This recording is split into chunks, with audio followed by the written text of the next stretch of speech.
Record here. Okay. I think we're live. We are live. We should be live on LinkedIn. We should be live on YouTube, and we're live here on Zoom. So there we go. Okay, welcome everyone to our What's the Buzz monthly chat series. I'm your host, Amy Keenan, founder of the ISV Society. I hold these monthly chats every month to share some great buzzworthy information, share trends, tips and tricks, what's going on in the industry, what's going on in the ecosystem, to bring all that content to you in this lovely 20-minute format. Today, we have Solver joining us, and we have Stephanie Johnstone. She's here to talk all about technology advancements and extended FP&A, which is financial planning and analysis. So it's going to be all about AI-driven insights, predictive analytics, and automation. So very excited to have you here, Stephanie, to chat with me today. And what's the buzz? Yeah, so well, thank you so much, Amy. Really appreciate you having us here today from Solver. And I'll just dive right in because I know we have 20 minutes. Yes. So I'm going to go ahead here and just do a quick screen share. All right. All right. So first things first, just very briefly, I will introduce myself. I am the VP of Sales at Solver. I have been here for a little while, a little over 14 years, a long time. But my background is actually finance and accounting. I implemented ERP for many years. From there, I got very deep into reporting and analysis, and probably my favorite topic that I like to work with customers on most is budgeting and forecasting. I think that's just a really fun area where there's so much that we can do. Probably the most important thing you need to know about me, and if I did it right this morning, I am well caffeinated for this session. So hopefully that'll help us keep it to that 20-minute time window that we have today. So with that, I will jump in and just give you just a very brief overview about Solver. So Solver, we were founded in 1996. We're headquartered in California, which is where I'm based out of, and we have 15 global offices. We are one of the first xFP&A solutions to offer a web portal globally. And I know Amy just sort of dropped that term, xFP&A. That's that extended financial planning and analysis. We specialize in multiple verticals, including SaaS, nonprofit, hospitality, healthcare. We work across all verticals as well, but we do have some specializations there. We have a very experienced team. As you can tell, I've been here for a very long time. We also have other folks with really deep expertise who have been at Solver for a long time as well. We're a recognized leader with G2 in corporate performance management. We are SOC 2 and HIPAA certified / compliant, and we partner with top global software publishers and business consulting firms. And you'll see a little bit about that when I give you some examples here. All right, with that out of the way, let me just give you a little more explanation of xFP&A since I'm going to be dropping that term a few times during our discussion today. So xFP&A, extended financial planning and analysis. And why are we using that term, right?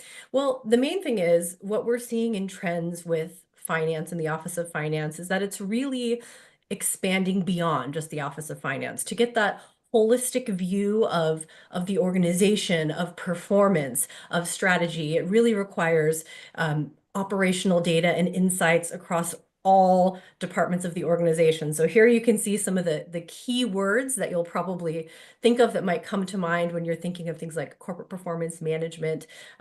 That sort of falls under xFP&A, but that's really it. It's just sort of to make it clear that there's much more of an expansion in modern times when we're talking about the Office of Finance and those responsibilities there. All right. So today we want to talk about AI and machine learning and xFP&A. We know that is a very hot topic. It is the buzz for today. But I have the pleasure of speaking with folks every day that are evaluating solutions for reporting, analysis, and planning. And this is certainly a very hot topic where there's a lot of questions that come up. So I'll go over some of the things that we're hearing and some of the ways that we can answer those questions for customers. All right. So first things first, I just want to set the stage a little bit and define like what we're talking about when we say artificial intelligence, AI versus machine learning, ML, and sort of how that fits together. So they are different terms, but they are sometimes used interchangeably, right? So artificial intelligence, that's really best for when you're talking about completing a complex task, a human task, right? And doing that in an efficient way. So a way I like to think about that is if you think of that really good financial analyst that you have on your team that's able to take your data, do an analysis on that. They can tell you, okay, this is our top product. This is, areas of that we need to pay attention to. We have some outliers here. We see some trends here. They're very, very quick at that. Now, if you think about even the fastest human, we're only so fast at being able to do that type of analysis by applying artificial intelligence. And for example, like if you're using a set of your data that you might use something like a Copilot in Microsoft Excel. You can do that analysis much, much faster. So we're having that artificial intelligence replace sort of that human touch, that human intelligence. When we're talking about machine learning, that's more about identifying patterns from a large set of data and taking learnings from those patterns so that you can make better predictions, better assumptions and insights, right? So an example of that might be sort of the contrary. Instead of that super skilled financial analyst, maybe you have maybe more of that junior analyst, right? And you ask them to create a forecast for you. The first year that you do that, maybe they just have 1 year of data and they can only come up with maybe so much prediction based on having 1 year of data. Then once they've been there 2 years, now they've seen how those trends adjust for things like seasonality. They see the impact of bringing on a new line of business. They're getting better at it. Now they've been there 3 years. Now they have more history, more insights, more data. They're continuously learning. So we're doing that same type of learning just at a much larger scale. So both of these things have significant impact when we're talking about xFP&A and just how we can make better decisions and be more accurate with forecasting and more efficient with what we're doing in the Office of Finance. All right, let's have a couple quick examples here. So I'll touch on a few really quick things to maybe give you some ideas and some takeaways of what you might be able to play around with a little bit yourself to get some ideas on how this can help you in your day-to-day. So one way that AI helps us a lot is with training tools. So some of that can be AI assistants like Copilot that give us support and help users navigate, can answer questions, it can help us sort of learn new capabilities and new functionality. So for example, I'll give you an example here at Solver. This is a very, very simple one. And I'm just going to show my screen here. So here in Solver, we have Copilot embedded. And within Copilot, if I want to do something like ask a simple question, let's say, how do I import data from Excel? Now, the AI is going to give me an answer and it's going to give me a step-by-step pathway to actually doing that. Now, prior to this, I'd probably be sorting through different user manuals, looking for videos, trying to dig up all the answers on how to do this. It'd take a lot longer and be a lot more challenging. But with Copilot there, I'm able to ask conversationally specific questions and get very, very detailed answers. So it's almost like I have that educator in a box that knows a lot more than any of us, one person can know at any given time. So that's one great way that AI is being integrated to help us within the Office of Finance. But let's go a little bit beyond that. So that's a nice simple use case. Now, here's one that I get asked about a lot. This is what a lot of finance teams want to know about when they are looking for solutions in xFP&A. And that's around anomaly detection, right? And risk management. So they want to be able to flag exceptions when they're looking at their data. So if something doesn't look right, they want to be able to quickly identify that, or if there's maybe a change in trend or something that they should have attention drawn to, they want to be able to do that quickly and easily. And again, with very large data sets, it can be difficult for us to be able to capture and identify all of those things, but there are really good ways that we can do that. So one of my favorite tools for this is actually Power BI. And at Solver, we have a connector to Power BI. So our customers leverage their data within Solver, within Power BI. So everything that's in Solver, their budgets, their forecasts, their actuals, that all is also available in Power BI. So they can do this type of analysis. So if you haven't played around with this, I do recommend going into Power BI and going into the Learn section here. And you'll see that there's some neat examples that you can take a look at. The one I'm going to show you here is this artificial intelligence sample, which I think is particularly helpful and particularly interesting. Now, on the topic of anomaly detection, so I'm going to select that. Here we have some examples that's based on our revenue data.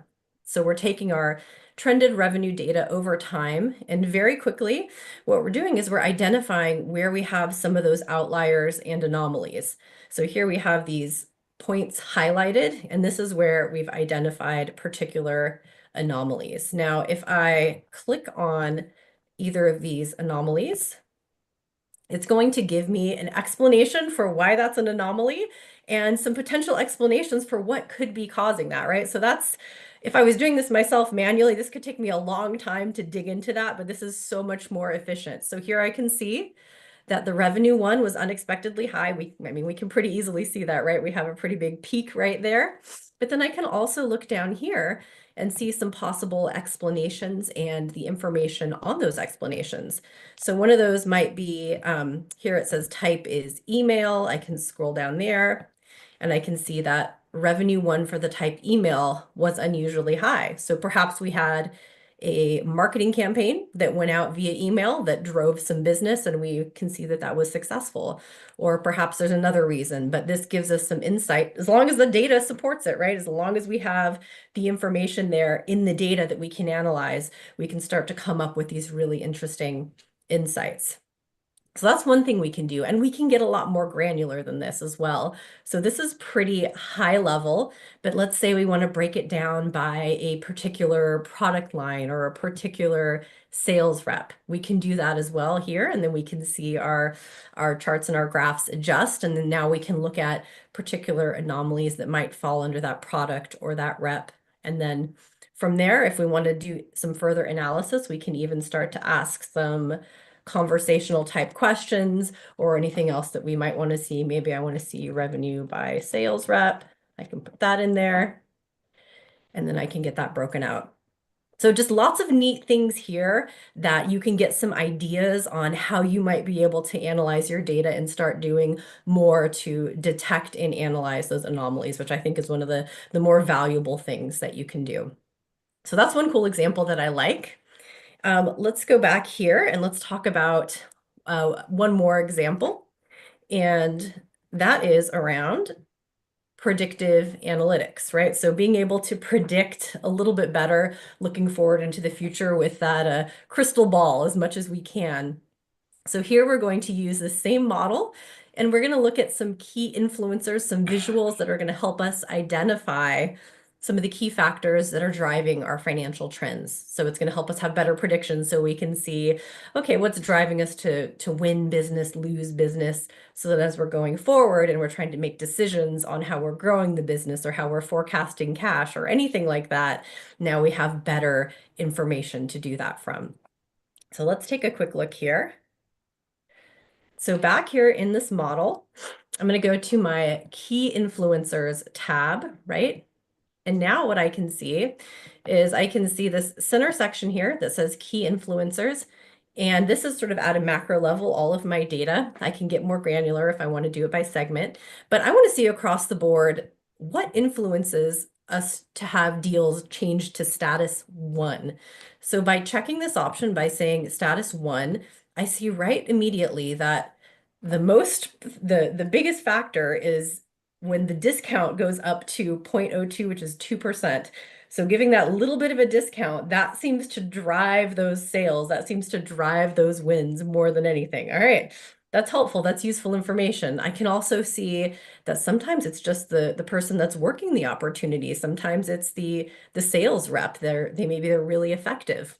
Well, what if I want to look at maybe a particular line of business? Maybe I want to look at computers. Well, I can see, wow, when I look at computers specifically, it's even more of a factor when we're talking about that discount. All right, so maybe we want to have a specific campaign or offering around discounts for that product line to drive more business, to drive more revenue. So this gives me a lot of really, really good insights into what's causing certain outcomes with my data so I can make better predictions by seeing what is influencing those outcomes. So This is a really, really high level sort of example. I do recommend if you haven't taken a look at this within Power BI, this is a fun one to play around with because there's a lot more to it that you can sort of toggle on and off and see some of the examples.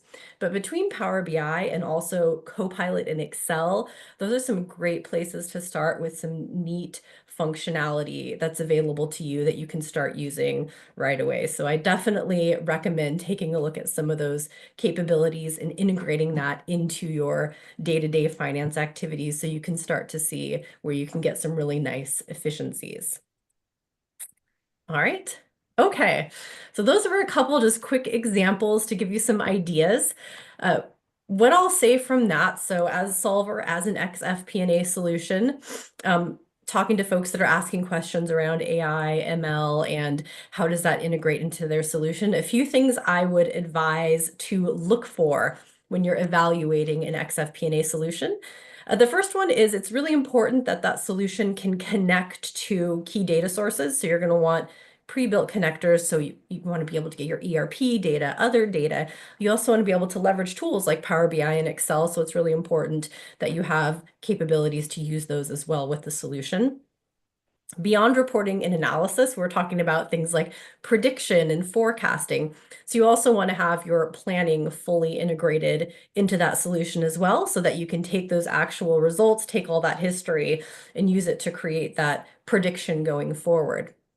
And the last piece, so that you have a fully comprehensive solution, would be to ensure that you're incorporating things like consolidation, so that everything that you need to generate your finalized financial statements, your reports, if there's currency conversion, that all of that can be done in one place. So those are some of the key aspects of an xFP&A solution that I would recommend looking for and sort of adding to your list when you're evaluating.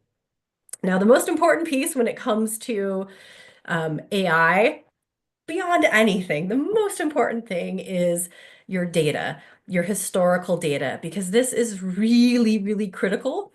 All of these assumptions, all of these predictions, it's only as good as the data you have. It's only as good as the history you have. So if you only have 1 year of history or 2 years of history, that's all that can be used to leverage to come up with these outcomes and these predictions. So the more history you have, and the more detail behind it, the more fields that you're tracking, then you can start to see, like in that Power BI model, some of the relationships where potentially the things that are influencing the changes in revenue and expenses. So having all of that key data is critical. And there's a number of reasons why it's important and why for AI, but that's really one of the most important starting points. And when I'm talking to people that are evaluating a solution, we're always talking about data. Where does their data reside within their organization? How much history do they have? And ensuring that they can access that within their xFP&A tool.